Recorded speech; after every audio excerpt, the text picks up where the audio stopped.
नमस्कार दर्शक बंधु ओडिशा टॉक रे वीडियो को आपन को स्वागत। आज मु आपन को तीनोटी गप कहबी जो कहानी आपन को संघर्षपूर्ण जीवन रे निश्चिंत काम रे आसीबो। प्रथम कहानी भूल ठीक। गोटे पिला थिला जे दिन राति डॉक्टर हेबार स्वप्न देखुतिला किंतु ताको अधिक परिश्रम करिवार इच्छा नथिला। तेणु से लांच दे डिग्री हासिल करिनेला और डॉक्टर हो गला। दिने तो पाखु गोटे एक्सीडेंट केस आसिला जेहेतु से परिश्रम करी प्रैक्टिस करि नथिला। तेणु से भली क्रिटिकल कंडीशन को मैनेज कर पारला नहीं और शेष से पेसेंटर मृत्यु हो गला।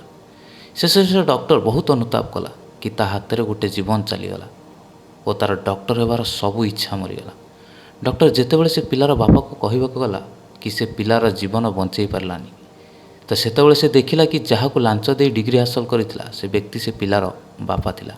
एथुरु आम शिखिले जे कौन काम करने पूर्व भूल ठीक विचार करने निहाती आवश्यक। कारण आम कर्म केबे भी आम पिछा छाड़ी न थाए। कर्मर फल दिने ना दिने आमको निश्चिंत मिल।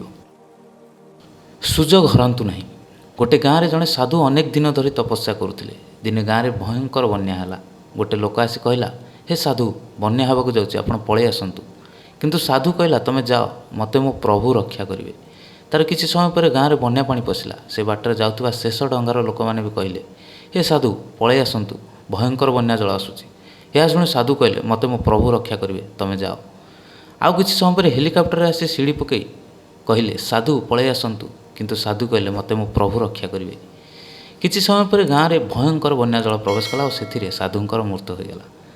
साधु मृत्यु पर भगवान को जाई पचारे हे प्रभु मते कहीं रक्षा कलेनी मु मो जीवन सारा आपन को भक्ति करिछि।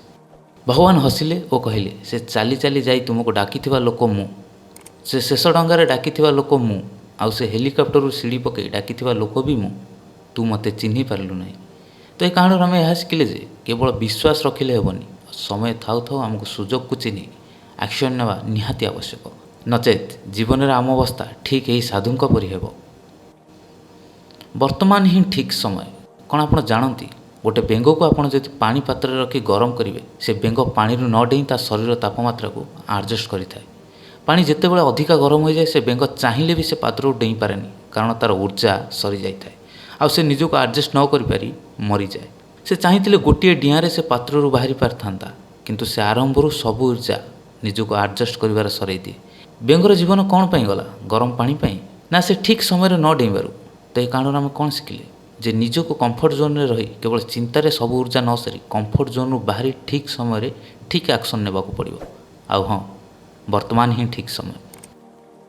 आशा करुँचे आपन की तीनोटी कहानी बहुत भल लगी आउ ए कहानी आपन किसी शिक्षा लाभ करेंगे। जदि आपको आम वीडियो भल लगी देन आम चैनल को सब्सक्राइब कर आपंकर सहयोग दिंतु जहाँद्वारा कि आम यही वीडियो आपण पाखे पहुँचाई पारूँ। धन्यवाद।